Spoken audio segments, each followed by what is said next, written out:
मी एक गोष्ट अगदी प्रांजळपणे कबूल करतो इथे की क्रिकेटला आपण कमॉडिटी केलं आहे. ॲक्च्युली आपल्याकडे 12 महिने 13 त्रिकाळ क्रिकेट सुरू असतं. पण ह्याच्यामध्ये 1.5 वर्षानंतर असेल 100व्या एपिसोडला मी द्वारकानाथ संस्कृतींना इन्व्हाइट केलं होतं. तेव्हा ते मला म्हटलं, अरे हे व्हिडिओ ना सगळं छान आहे, बरं, पण तू ना जरा लिहायला सुरुवात कर. अरे हो, हां हां, लिखाण महत्त्वाचं आहे आणि ते तुला कुठेतरी वेगळ्या ठिकाणी घेऊन जाईल आणि ते शाश्वत असेल. क्या बात. आणि मला तो शाश्वत शब्द आहे ना तो जास्त भावला. म्हणजे त्याच्या आधी पण मी लिहित होतो.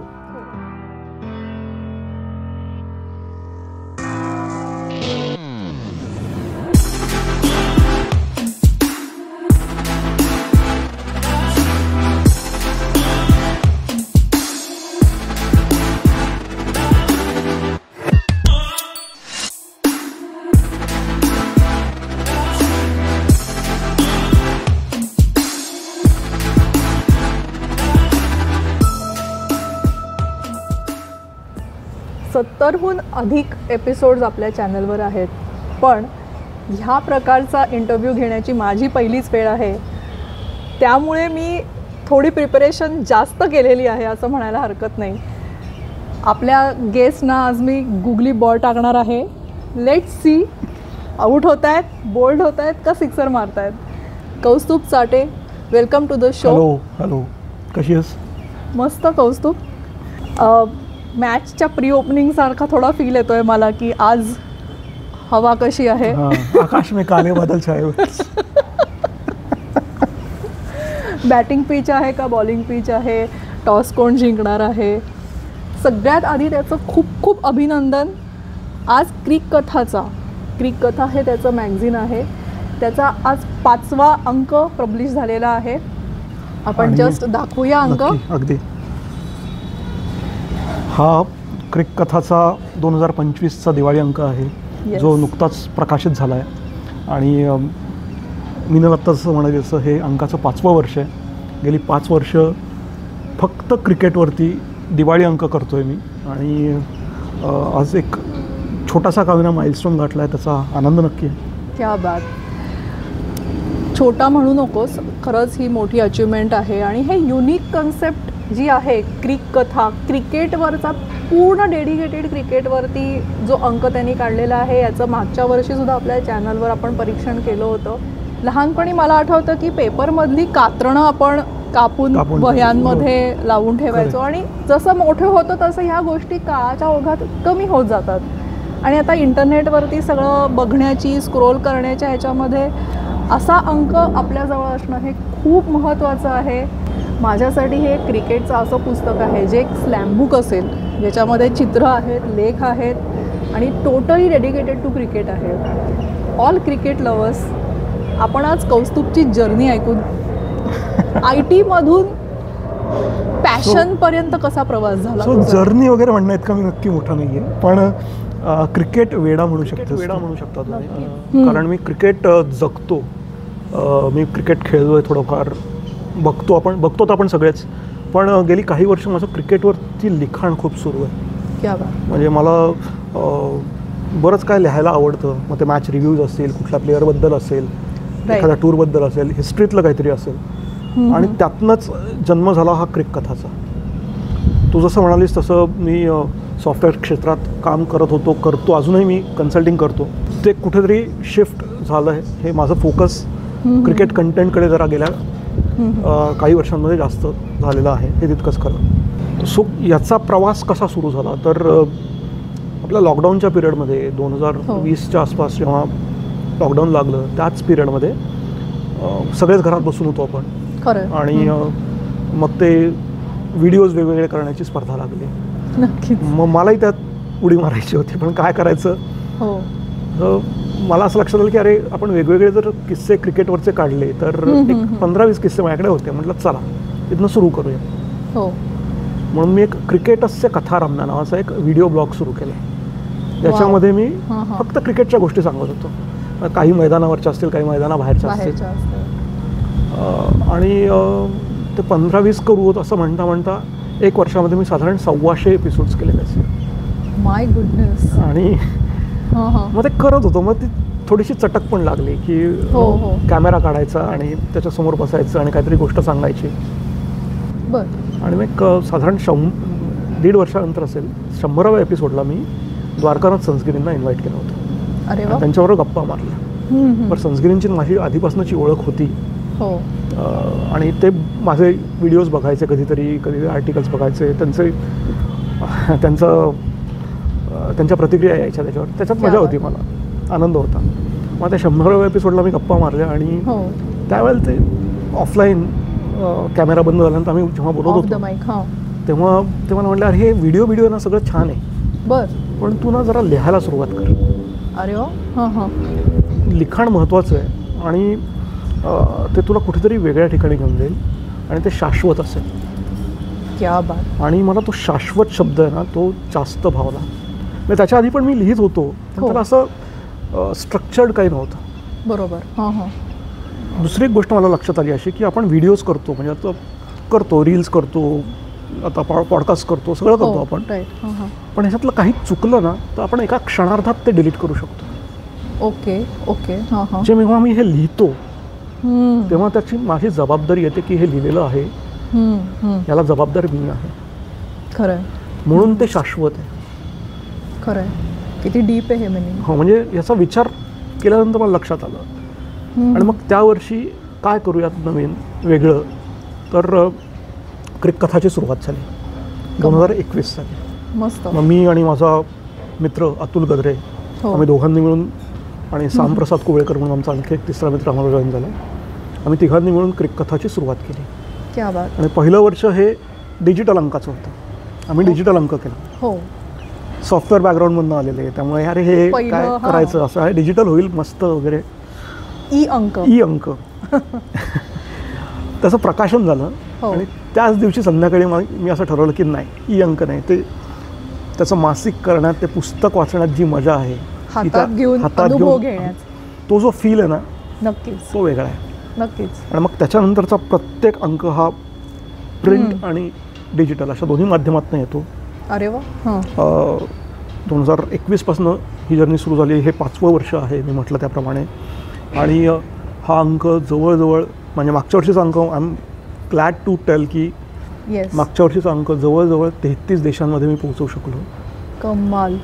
म्हणजे त्याच्यामध्ये US, UK, कॅनडा, ऑस्ट्रेलिया असे मोठे देश आहेतच. पण मला गंमत वाटते की झेक रिपब्लिक, फिलिपिन्स किंवा ब्राझीलमध्ये किंवा म्हणजे जिथे फुटबॉलची हे आहे तिथे तुझा क्रिक कथा गेलाय. 2च अंक गेले असतील, 4च अंक गेले असतील, पण गेले.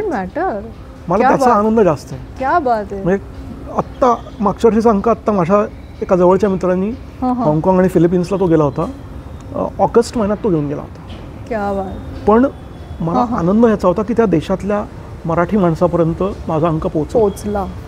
अमेझिंग आहे. This is real achievement Kaustubh. आणि याच्यापेक्षा जर वेगळी अचिव्हमेंट सांगायची झाली, ज्याच्यासाठी मी I will be always thankful की सुनील गावस्करांनी मला पत्र पाठवलं, ज्याच्यात त्यांनी अंकाचं कौतुक केलं. मस्त. आणि सचिन तेंडुलकरच्या ऑफिसमधून फोन आला होता, मी त्यांच्याशी बोललो. सो सुनील गावस्कर, सचिन तेंडुलकर अशा क्रिकेट देवांच्या घरी अंक जातो गेला आहे आणि त्यांनी तो बघितला आहे, वाचला आहे. वाव. आणि तो अप्रिशिएट केला आहे भरून पाव. क्रिकेटमधल्या विविध वयोगटातील स्टार्सपर्यंत किंवा स्पोर्ट्समधल्या स्टार प्लेयर्सपर्यंत तुझं पुस्तक गेलेलं आहे. दरवर्षी एखादी थीम सिलेक्ट करतोयस? असं नाही म्हणता येणार. बरं. कारण माझा फोकस हा एकाच गोष्टीवर ठेवण्यापेक्षा क्रिकेटमधल्या वेगवेगळ्या गोष्टी समोर आणणं आहे. पण तरीही त्याचा एक सब थीम असते समोर. आपण म्हणजे 2 वर्षापूर्वी सचिन तेंडुलकर जेव्हा 50 वर्षाचा झाला तेव्हा सचिनवरती 5 आर्टिकल्स आम्ही केली होती. ओके. किंवा आता या वर्षीचं वैशिष्ट्य म्हणशील तर गेली 3 वर्ष महाराष्ट्र क्रिकेट असोसिएशन काही वेगळ्या पद्धतीने बरीच कामं इथे करत आहे. बरोबर. आणि मी ते खूप क्लोजली बघितलं आहे. मस्त. तर त्यांचा हा 3 वर्षाचा प्रवास मी इथे मांडला आहे. किंवा आत्ता काही महिन्यांपूर्वीच महाराष्ट्र प्रीमियर लीग आणि women's Maharashtra premier league, MPL, WMPL या 2 स्पर्धा झाल्या. बरं, महिलांसाठी प्रीमियर लीग स्पर्धा सुरू करणारं महाराष्ट्र हे पहिलं राज्य आहे. क्या बात. त्यामुळे त्या 2 स्पर्धा कशा झाल्या, त्याच्या मागची भूमिका काय होती, गेल्या 3 वर्षात MCAने काय काय गोष्टी केलेल्या आहेत, किंवा काय वेगवेगळ्या गोष्टी ते करता आहेत. ओके. हा एक प्रवास मी बघितला. आणि तुला सांगतो मिनल, मी 2 वर्षांपूर्वी माननीय रोहितदादा पवार जे MCAचे अध्यक्ष आहेत, हो. त्यांचा एक छोटासा इंटरव्ह्यू केला होता.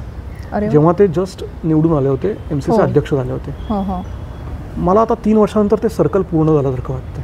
कारण मग हा 3 वर्षाचा त्यांचा प्रवास त्यांनी काय केलं आहे, क्या बात, हे मला त्यांना विचारायचं होतं, हे मला त्यांच्याशी बोलायचं होतं. तर ती जर्नी सगळी मला इथे मांडता आली. बरं, त्याच्यामध्ये रोहितदादा पवार एकटेच नाही आहेत, तर त्यांची पूर्ण टीम आहे.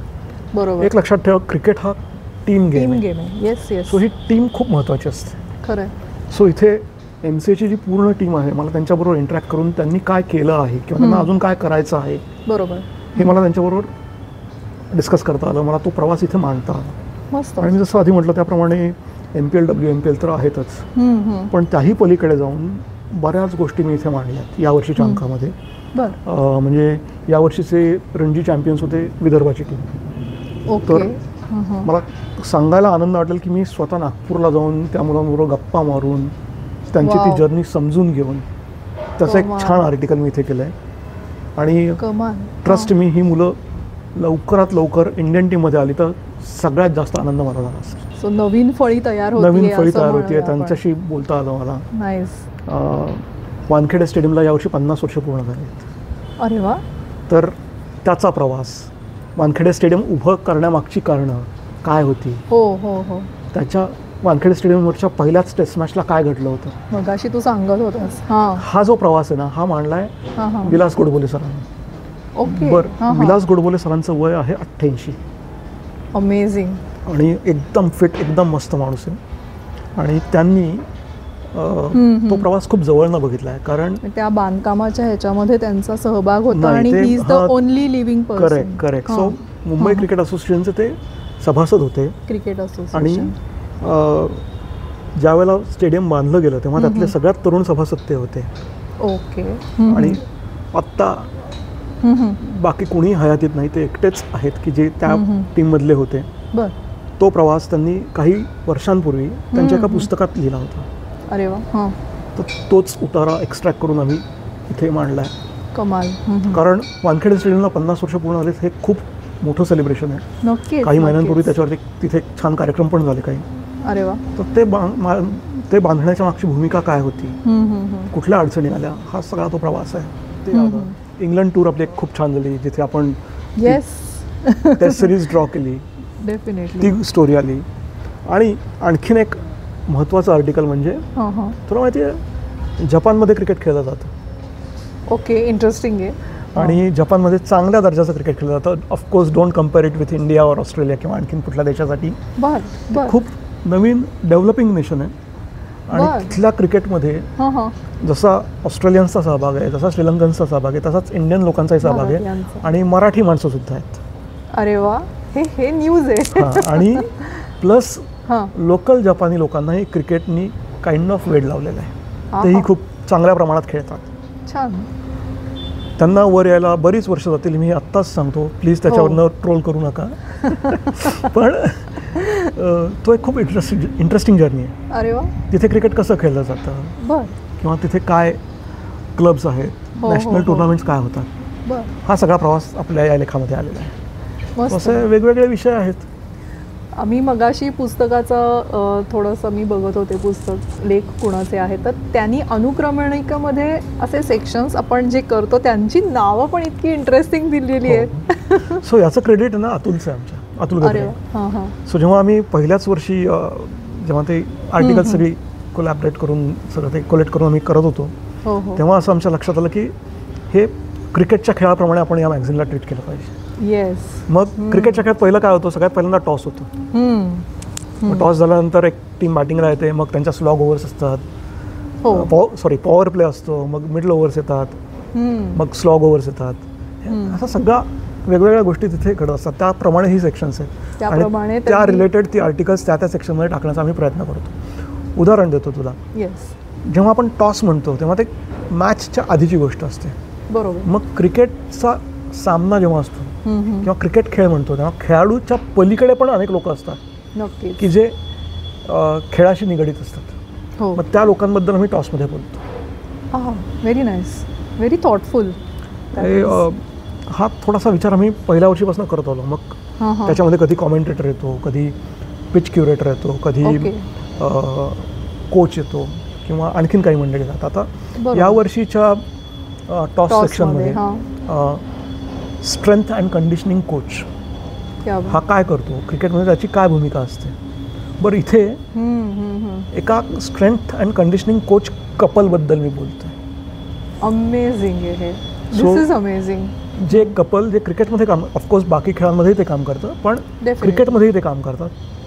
क्रिकेट त्यांची गोष्ट आहे, स्ट्रेंथ आणि ह्याच्यासाठी त्यांची गोष्ट आहे. वा. यावर्षी आपल्या इंग्लंड टूरच्या आधी अचानक त्या ट्रॉफीचं नाव बदलून अँडरसन तेंडुलकर ट्रॉफी असं केलं गेलं. जी पतोडीच्या नावावर ती ट्रॉफी दिली जात होती, तिचं नाव बदलून अँडरसन तेंडुलकर ट्रॉफी असं केलं. बरं. तर आमचा मुंबईचा एक मित्र आहे, त्यांनी ट्रॉफीच्या नावाची गोष्ट लिहिली. वेगवेगळ्या ट्रॉफीजला काय नावं असतात, का असतात. म्हणजे पॅशनेट क्रिकेटची लोक म्हणजे this is amazing. This is totally new, काय म्हणूया, माझ्यासाठी एक वेगळं क्षेत्र आहे आणि ज्याच्यामध्ये असे तुझ्यासारखे पॅशनेट लोक आहेत आणि त्यांच्या सगळ्यांच्या गोष्टी ह्याच्यामध्ये आहेत. सो त्याचं नाव क्रिक कथा आहे ना, म्हणून तर म्हणजे तेंडुलकर अँडरसन ट्रॉफी नाव का दिलं आहे, किंवा वॉन मुरलीधरन ट्रॉफी का दिलं आहे, बरं, किंवा फ्रँक वॉरेल ट्रॉफी काय आहे, किंवा विस्डन ट्रॉफी काय आहे, ह्याच्यात तुम्हाला नक्की वाचायला. तुम्हाला माहिती आहेत अशा वेगवेगळ्या नावांच्या ट्रॉफीज? प्लीज कॉमेंटमध्ये सांगा. नसेल माहिती तर पुस्तक. आणि हा प्रयत्न कसा कशा माहिती का, की या गोष्टी सांगून जर लहान मुलांना आहे ना तुम्ही ज्ञान दिलं ना, तर ते जिडकरून लावतील, पण त्यांना गोष्ट स्वरूपात तुम्ही सांगत गेलात बरोबर तर ते ऐकत जातील. हा प्रयत्न आहे माझा. सध्याची जी नवीन पिढी आहे ते थोडेसे फुटबॉलकडे आकर्षित जास्त झालेत असं तुला वाटतं? चांगली गोष्ट आहे की. बरं, व्हावं. फुटबॉल काय, हॉकी आहे, टेनिस आहे, बॅडमिंटन आहे, अनेक खेळ आहेत, ऑलिम्पिक स्पोर्ट्स आहेत, सगळ्याकडे आकर्षित व्हावं. त्याचा अर्थ क्रिकेटवरचं प्रेम संपलंय का? नाही. मी एक गोष्ट अगदी प्रांजळपणे कबूल करतो इथे, की क्रिकेटला आपण कमॉडिटी केलंय. ॲक्च्युली आपल्याकडे 12 महिने 13 त्रिकाळ क्रिकेट सुरू असतं, पण याच्यामध्ये क्रिकेटचा दोष काय आहे, आपणच त्याला जास्त महत्त्व देत गेलो. बरं. जेव्हा ऑलिम्पिक्स येतात, जेव्हा एशियन गेम्स येतात, तेव्हा आपण ते 15 दिवस फक्त ते टी व्ही समोर बसतो.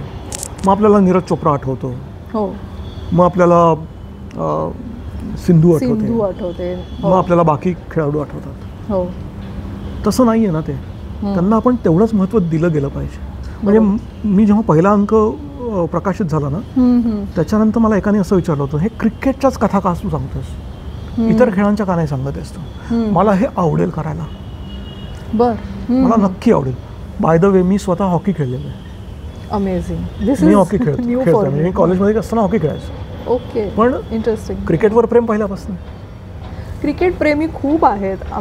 माझ्या आजूबाजूला तर सगळे क्रिकेट वेडे आहेत, प्रेमी नाही, वेडे आहेत. आपण क्रिकेटसाठी ज्या कथा गोळा करतोय, किंवा तू जेव्हा कल्पना तुझी मांडलीस किंवा त्याच्यासाठी जेव्हा काम सुरू झालं, तर दर अंकाचं काम मला वाटतं बरेच महिने सुरू असेल तुझं हे काम कथाचं. हा, म्हणजे राऊंड द क्लॉक सुरूच असतं. राऊंड द क्लॉक सुरू असतं.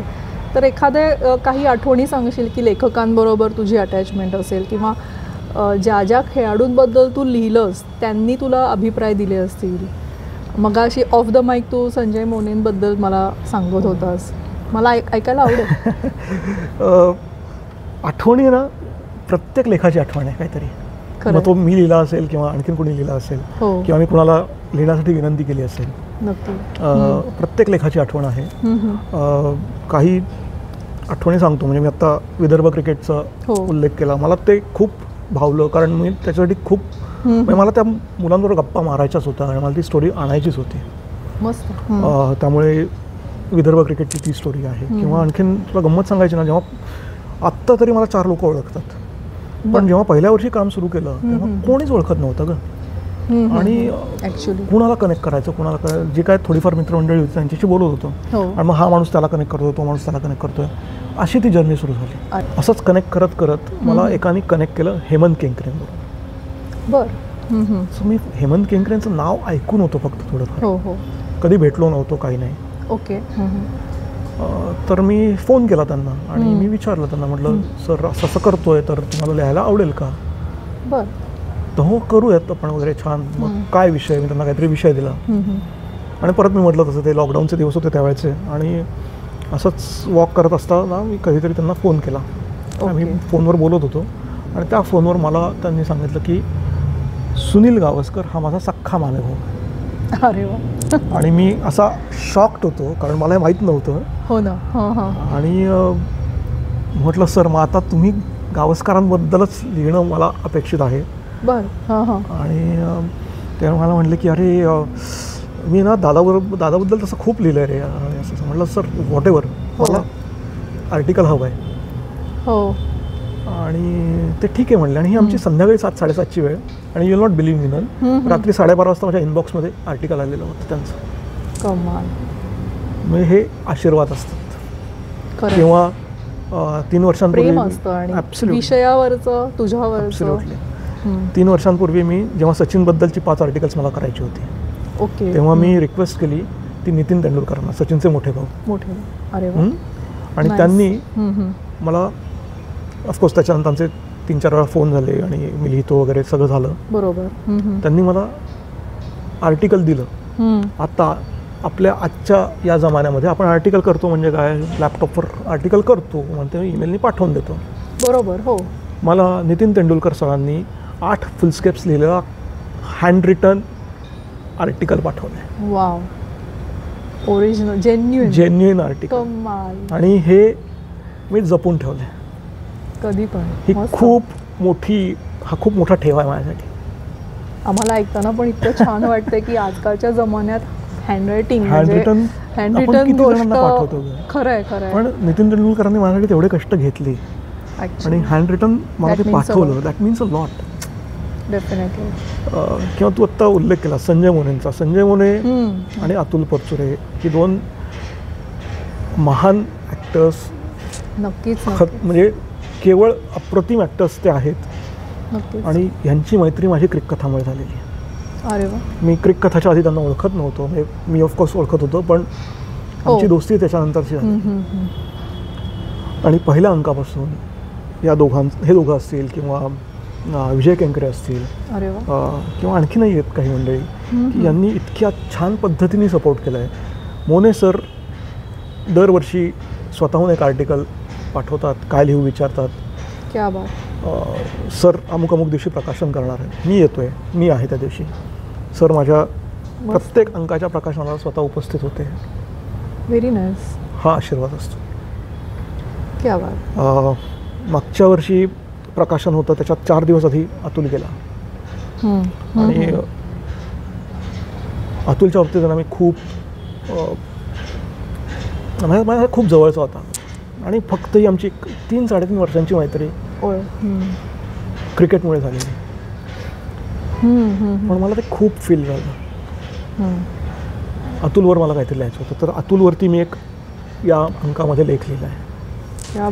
अतुलसाठी म्हणून. सो तोही वाचा, तुम्हाला आवडेल. आणखीन एक दुसरा मोठा आधार जो होता तो म्हणजे द्वारकानाथ संजगिरींचा. हो. त्यांचंही यावर्षी निधन झालं. तर संजगिरी सरांपासनं या क्रिक कथाच्या प्रवासाची सुरुवात झाली होती. संजगिरी सरांना त्यांची आठवण काढणारा एक लेख लिहिला आहे तो विजय लोकापल्ली सरांनी. आता विजय लोकापल्ली हे तुम्हाला कल्पना असेल, हे खूप मोठं नाव आहे स्पोर्ट्स जर्नलिझममधलं. आणि त्यांची आणि संजगिरी सरांची जवळजवळ 40-42 वर्षांची मैत्री आहे. त्यामुळे एका मित्राने दुसऱ्या मित्राची आठवण माझ्या अंकात काढणं हे माझ्यासाठी किती मोठं आहे. खूप दिलं. मी तुला एक गंमत सांगतो. हा अंक मी खूप सेलिब्रिटीजपर्यंत पोहोचवतो. ते नाटकातले, सिनेमातले असतील, पॉलिटिशियन्स असतील किंवा इतरही काही असतील, खेळाडू असतील, स्पोर्ट्सशी क्रिकेटशी रिलेटेड असतील, या सगळ्यांपर्यंत मी पोहोचवतो. आणि मला त्याच्यात आनंद जास्त असतो. नक्कीच. की ज्या माणसाला आवडतं त्याच्यापर्यंत ते पोहोचतंय. इथे नेहरू स्टेडियमवर पुण्यामध्ये एक सेलिब्रिटी क्रिकेट लीग सुरू होती. मला वाटतं 3 वर्षांपूर्वीची गोष्ट आहे. आणि मी तिथे गेलो.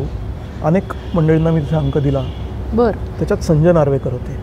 आता आय एम शुअर संजय नार्वेकरांना हे आठवणार पण नाही, हे मी सांगतो, पण it means a lot to me. आणि असं नको म्हणू. संजय सर तुम्ही बघत असाल तर प्लीज संजय सरांना मी अंक दिला, सरांनी खिशातनं पाकिट काढलं. ओ त्या अंकाची किंमत होती त्या वर्षीची 250 रुपये. सरांनी पाकिट काढलं आणि पाकिट उघडल्यानंतर त्यांच्या पाकिटात बरोबर 250 रुपये होते त्या दिवशी, आणि ते 250 रुपये माझ्या हातात ठेवले. म्हटलं सर मी सॉरी पैसे नाही घेणार तुमच्याकडनं, दिस इज गिफ्ट फॉर यू. हां हां हां. त्यांनी मला पाठीत धपाटा मारला. मला वाटलं नाही, तुमच्या कष्टाचं फळ हे, याचे पैसे घेतलेच पाहिजेत. तर मी नाही म्हणत होतो, त्यांनी दिले मला ते पैसे, ते मी घेतले. ते पैसे मी अजून खर्च केलेले नाहीत, करणार नाही. ते माझ्याकडे बरेच दिवस तिथे देवघरात होते आणि ते जपून ठेवलेत. खरंच कमाल आठवणी असतात आणि मस्त वाटतंय ऐकून. आणि खूप उत्सुकता आता माझी. मला गंमत सांगतोय, या अंकात एक क्रिकेट कथा आहे या वर्षीच्या अंकात. बरं, फॅन्टसी नाही म्हणजे फॅन्टसीज. ओके. पण कसं ना, आपण दिवाळी अंक जेव्हा म्हणतो तेव्हा कथा येतात, कविता येतात, अशा बऱ्याच गोष्टी येतात. या वर्षीच्या अंकात एक कथा आहे, जी कथा माझा मित्र आहे सुजय भडकमकर त्यांनी लिहिलेली आहे. बरं, इंटरेस्टिंग आहे. सुजयनी ही कथा लिहिली आहे, त्याच्या आयुष्यातली पहिली लिहिलेली कथा आहे. ओके. आणि 4 जनरेशन्सचा क्रिकेटचा प्रवास एका कथेच्या माध्यमातून त्यांनी मांडला आहे. सो विचार करा काय असेल ते. एका फॅमिलीमध्ये क्रिकेट कसं असू शकतं, किंवा फॅमिलीतल्या लोकांमध्ये ते जीन्समधनं कसं पुढच्या पिढीमध्ये जाऊ शकतं, याची स्टोरी आहे. ऑसम. कविता म्हणतो आपण. मागच्या वर्षी मला असंच जाता जाता सुचलेली कविता होती. मंगेश पडगावकरांची आपण खूप आवडीने ऐकतो कविता, प्रेम म्हणजे प्रेम म्हणजे प्रेम असतं. हो. माझी कविता होती, प्रेम म्हणजे प्रेम म्हणजे प्रेम असतं, क्रिकेटवरचं तुमचं आणि आमचं सेम असतं. अरे वा, इंटरेस्टिंग. जी मागच्या अंकात होती. किंवा या अंकामध्ये ना आपण आत्ता दशावतार आला होता, आपण बघितला सगळ्यांनी. नक्कीच. ते कोकणातलं गाऱ्हाणं वगैरे आपल्याला खूप माहिती असतं, किंवा आपण अनेक चित्रपटातनं नाटकातनं ते बघितलेलं आहे. तसं या अंकात क्रिकेट गाऱ्हाणं तुम्हाला वाचायला मिळेल. दिस इज न्यू. म्हणजे क्रिकेटसाठी मी किंवा आमच्या लेखकांनी देवाला गाऱ्हाणं घातलंय. अरे वा. हे क्रिकेट गाऱ्हाणं तुम्हाला इथे वाचायला मिळेल. होय महाराजा, होय महाराजा, होय महाराजा, होय महाराजा. पण आपण पुढच्या सेगमेंटकडे जाण्याआधी हा अंक विकत घ्यायचा असेल तर ते आपण लिंक डिस्क्रिप्शनमध्ये देणार आहोत. हो, आपण ही लिंक देऊयात. बरोबर. त्याच्यावर जाऊन रजिस्टर करून अंक मागवू शकतात, आणि तुम्ही तुमचा ॲड्रेस पाठवा, फोन नंबर द्या. पेमेंट कसं करायचं मी ते सांगेन, आणि मी तुम्हाला अंक बाय पोस्ट बाय कुरिअर पाठवून देईन. या व्यतिरिक्त हा अंक पुण्यात, मुंबईत, महाराष्ट्रातल्या बहुतेक सर्व शहरांमध्ये तुमच्या पेपरवाल्याकडे, पेपर विक्रेत्याकडे उपलब्ध असेल. तुम्ही त्याला या अंकासाठी विचारणा करू शकता. तुमच्या जवळपासचं जे बुक स्टोअर आहेत तिथे हा अंक अवेलेबल आहे, लायब्ररीजमध्ये आहे. पुण्यात, मुंबईत, नाशिकमध्ये, कोल्हापूरमध्ये, नागपूरमध्ये, छत्रपती संभाजीनगरमध्ये, अशा महाराष्ट्रातल्या सगळ्या शहरांमध्ये आहे. मागच्या वर्षी हा अंक जवळजवळ, आता नंबर माझा कमी जास्त होत असेल, पण जवळजवळ 31 शहरांमध्ये महाराष्ट्राबाहेरच्या हा अंक गेला, महाराष्ट्र मंडळांमध्ये पोहोचला. त्याच्यामध्ये बडोदा असेल, दिल्ली आहे, कलकत्ता आहे, कोलकाता आहे, चेन्नई आहे, बेंगलोर आहे, अशा अनेक शहरांमध्ये गेला. अनेक स्टेट असोसिएशन्समध्ये गेला. म्हणजे मुंबई क्रिकेट असोसिएशन आहे, विदर्भ आहे, महाराष्ट्र ऑफकोर्स आहे, गोवा स्टेट असोसिएशन आहे, मध्य प्रदेश आहे. अशा जिथे मराठी माणूस आहे, जिथे क्रिकेट आहे, तिथे हा अंक पोहोचवण्याचा माझा प्रयत्न आहे. अमेझिंग. या व्यतिरिक्त तुम्ही ऑनलाईनसुद्धा वाचू शकता. आमच्या वेबसाईटवर जाऊन तुम्ही तिथे काय त्याचे चार्जेस आहेत ते पे करून ऑनलाईनही अंक वाचू शकता. हे आम्ही पहिल्या वर्षापासून करत आलेलो आहोत. आणि नाहीच कुठे काही सापडलं तर मला सोशल मीडियावर कॉन्टॅक्ट करा, मी आनंदाने अंक पाठवेन. मी नल्ला कॉन्टॅक्ट करा. डेफिनेटली आपण ज्या नेसेसरी लिंक्स आहेत ते सगळे डिस्क्रिप्शनमध्ये देऊया. आणि जेव्हा मी मागच्या वर्षीसुद्धा हा रिव्ह्यू केला होता क्रिक कथाचा, पण मला या वर्षीसुद्धा एक असं खूप महत्त्वाचं सांगायचं आहे की जेंट्सना गिफ्ट काय द्यायचं. आता भाऊबीज असेल किंवा काय गिफ्ट देणार, मी काय देऊ माझ्या वयाच्या भावाला. मला वाटतं हा अंक एक नंबर आहे, कारण हा एकदम जिव्हाळ्याचा विषय असतो. सगळ्यांना घरामध्ये क्रिकेट आवडतो, तर घरात एक मस्ट कॉफी टेबलवर हा अंक असणं खूप गरजेचं आहे. तुम्हाला गिफ्टिंगसाठी एक सुंदर ऑप्शन मी तुम्हाला सुचवते आहे. आणि हे मी तिला सांगायला सांगितलं नव्हतं, अजिबात नाही. खूप जणांना माहिती आहे, आपले दर्शक प्रेक्षक आणि स्पॉटिफायवर जे ऐकतात त्या सगळ्यांना माहिती आहे आपलं नॉन स्क्रिप्टेड आहे. कॅज्युअल त्याच्यातच मजा असते. मगाशी तू उल्लेख केलास की नॅशनल गेम्स असतील किंवा ऑलिम्पिक असेल तर तेवढेच काही दिवस ते फीचर होतात, तेवढेच बघितलं जातं, पण बाकी वर्षभर नुसती क्रिकेटची हवा असते, IPLच्या माध्यमातून असेल 2020, आणि त्यामुळे क्रिकेटचा एक पूर्णच चेहरा बदलला आहे. तर कौस्तुभ, तुझा आता इतक्या लोकांशी तू बोलतोस आणि हे, तर क्रिकेटचं फ्युचर कसं बघतोयस, भारतीय क्रिकेट स्पेसिफिकली? हे ना थोडंसं ट्रिकी आहे, म्हणजे हा गुगली आहे, कारण जमलं नाही, फ्युचर चांगलं आहे, पण ते दोन वेगळ्या पद्धतीने आहे. म्हणजे एक डोमेस्टिक क्रिकेट जे IPLच्या माध्यमातून किंवा बाकी क्रिकेटच्या माध्यमातून समोर येतं, वेगवेगळ्या लीग्स असतात. बरं, आपल्याकडे किती 1.5 बिलियन वगैरे काय पॉप्युलेशन आहे, त्याच्यातले बहुतेक सगळ्यांनाच सचिन तेंडुलकर व्हायचं असतं, पण ते शक्य नसतं. तुम्हाला ते प्रत्येक टप्प्यावर तुम्हाला स्वतःला प्रूव्ह करायला लागतं. मग एखाद्या कसं असतं ना मिनल, की आपण खेळायला सुरुवात करतो, पण मला कुठे माझी मजल कुठपर्यंत हे मला ओळखता आलं पाहिजे. बरं, मी फक्त क्लब क्रिकेट खेळतोय, कॉलेज क्रिकेट खेळतोय, मी त्याच्या पलीकडे नाही जाऊ शकत. बरं, मी फक्त रणजी ट्रॉफी खेळतोय, मी फक्त फर्स्ट क्लास क्रिकेट खेळतोय, त्या पलीकडे जाऊ शकलेलं नाही, फॉर व्हॉट एव्हर रिझन. बरं, मला हे ओळखता आलं पाहिजे क्रिकेटरला. मग माझ्यासाठीचं क्रिकेट काय आहे, माझ्यासाठीचं प्रोफेशन काय आहे, तर मला आत्ता ओके स्थानिक पातळीवरच्या लीग्स आहेत. आपल्याकडचं टेनिस क्रिकेट खूप मोठ्या प्रमाणावर वाढत चाललेलं आहे, त्या लीग्स आहेत, तिथून अर्थार्जन माझं चांगलं होऊ शकतं. आता तेही ॲव्हेन्यूज अवेलेबल आहेत. ओके. इंटरनॅशनल क्रिकेटचा जर विचार करायचा झाला तर T20 असेल किंवा टेस्ट चॅम्पियनशिप्स, टेस्ट क्रिकेट असेल, हे मोठ्या प्रमाणावर बघितलं जातं. बरं, तू मगाशी म्हणालीस की फुटबॉलनी त्याची जागा घेतली आहे का? मला नाही वाटत भारतात तसं झालं आहे, कारण क्रिकेट अजूनही तेवढ्याच प्रमाणात बघितलं जातं. बरोबर. व्हावं का? तर हो, व्हावं. बाकी खेळांनाही तेवढंच महत्त्व मिळावं. पण आत्ताच्या घडीला BCCI म्हणा किंवा बाकी स्टेट असोसिएशन म्हणा, हे क्रिकेटवर खूप मोठ्या प्रमाणावर इन्व्हेस्टमेंट करतात, कारण त्यांना तो खेळ मजबूत करायचा आहे, तो आणखीन वेगवेगळ्या ठिकाणांपर्यंत घेऊन जायचा आहे. बरोबर. त्यामुळे प्रत्येक स्टेट असोसिएशन त्यांचं लीग घेऊन येते. प्रत्येक स्टेट असोसिएशन त्यांच्या प्लेयर्ससाठी काही ना काही वेगवेगळ्या गोष्टी करत असते, आणि त्याच्यात चुकीचं काहीच नाही आहे. नक्कीच. आणि आजकालच्या दुनियेमध्ये स्मार्टफोन सोडून जर मुलं क्रिकेट खेळत असतील, आणि आपण म्हणलो तसं जरी एखादा स्पोर्ट, अगदी क्रिकेट नाही, का नाही, मोकळ्या मैदानामध्ये, आणि हा टीम स्पोर्ट्स असल्यामुळे ह्याच्यामध्ये बरीच स्किल्स तुमची. मग तुला गंमत सांगतो मी, की लोकापल्ली सरांनी मी म्हटलं तसं की संस्कृती सरांवर एक आर्टिकल लिहिलेलं आहे, तर त्याच्यात एक त्यांनी खूप छान वाक्य वापरलं आहे, आणि त्याच्यात त्यांनी असं लिहिलं आहे की पप्पू म्हणजे संस्कृती सर स्वतः इंजिनियर होते पेशाने, आणि BMCमध्ये ते नोकरी करायचे, पण त्यांचं क्रिकेटवरचं पॅशन, प्रेम, क्रिकेटवरची त्यांची आर्टिकल्स आपण सगळ्यांनीच वाचली आहेत.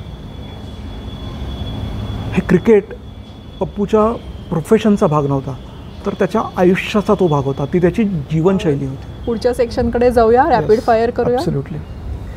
माझ्या मनातले नॉन क्रिकेट प्लेयर, म्हणजे क्रिकेट न बघणारी आणि न खेळणारी एक व्यक्ती जर प्रश्न विचारणार असेल, तर तसे तुला गुगली पडणार आहेत, आणि जसं आपण सुरुवातीला म्हणलोय तसं.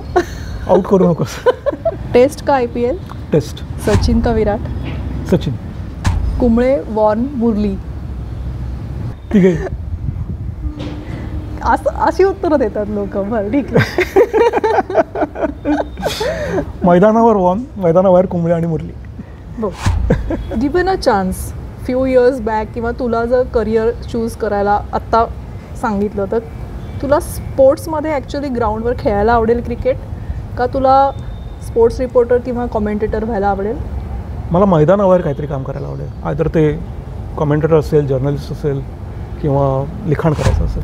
क्रिकेटची मैदानं ही खूप स्पेक्टॅक्युलर गोष्ट आहे, तर तुझं ड्रीम ग्राउंड जिथे तुला जाऊन मॅच बघायला आवडेल?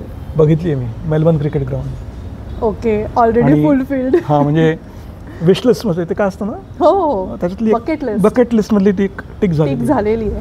आणि नेक्स्ट अपकमिंग मला लॉर्ड्सवर मॅच बघायची आहे. कमाल. जी मी अजून मॅच बघितली नाही, लॉर्ड्सला गेलो आहे मी, पण मला बघायला आवडेल.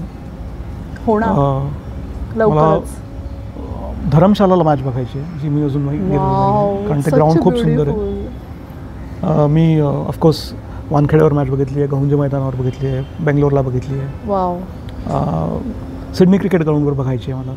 क्या बात. किंवा मला ना क्रिकेटचं मैदान कुठलंही असेल आवडतं. सो सर रॅपिड फायर आहे. हो यार, मी खूपच बोलतो. एकच उत्तर पाहिजे होतं. ऐकूया. गंमत कशी असते ना, जेव्हा आपण प्रवास जरी करत असतो ना, तेव्हा शेजारी मैदानावर मॅच चालली असते गल्लीतल्या मुलांची, तरी सुद्धा आपण थांबून दोन बॉल बघतो. आम्ही तितके वेडे होतो. I can understand. असे माझ्या आजूबाजूला पण खूप वेडी माणसं आहेत की माझी मुलं घरात पळताना पण अशी ॲक्शन करतच पळतात. दिस इज, आय कॅन अंडरस्टँड. लवकरच आपण ऐकणार आहोत कौस्तुभ लाईव्ह फ्रॉम लॉर्ड्स असा तो कुठेतरी सेल्फी. आय विश लवकरच होईल. असाच आपण मगाशी टॉस आणि वेदर कंडिशन्सपासून सुरू केलं, ते आपण लॉर्ड्सपर्यंत आलेलो आहोत. फायनल ओव्हर्स झालेले आहेत. Man of the match Kaustubh Chate आणि त्याची क्रिक कथा. आज त्याला मी खूप शुभेच्छा देते. मी इथे एकच गोष्ट ॲड करू इच्छितो की हे यश आहे ना, की जे काय आपण यश नाही म्हणणार मी, पण हा जो काय प्रवास आहे ना, हा माझा एकट्याचा नाही आहे. कारण हा क्रिकेट हा टीम गेम आहे. तसंच क्रिक कथा हे एक आमच्या टीमचं काम आहे. मी चेहरा आहे, पण माझ्याबरोबर काम करणारी माझी मित्रमंडळी आहेत की जे माझ्या प्रेमाखातर, क्रिक कथाच्या प्रेमाखातर सगळ्या गोष्टी करत असतात. So a big thanks to them as well. आणि सर्वांनी पुस्तक घ्या, पुस्तक वाचा, अभिप्राय कळवा. पुढच्या अंकासाठी कुठले कुठले लेख वाचायला आवडतील, कोण स्पोर्ट्स प्लेयर्स तुम्हाला कव्हर करायला हवेत ह्याच्यामध्ये, हे सुद्धा आम्हाला कॉमेंट्समध्ये सांगा. सो पुढचा अंक अजून छान बनण्यासाठी आपण त्याला शुभेच्छा देऊया. आणि यावर्षीच्या दिवाळीच्या सर्वांना खूप शुभेच्छा आमच्या दोघांकडनं. Bye bye. थँक्यू.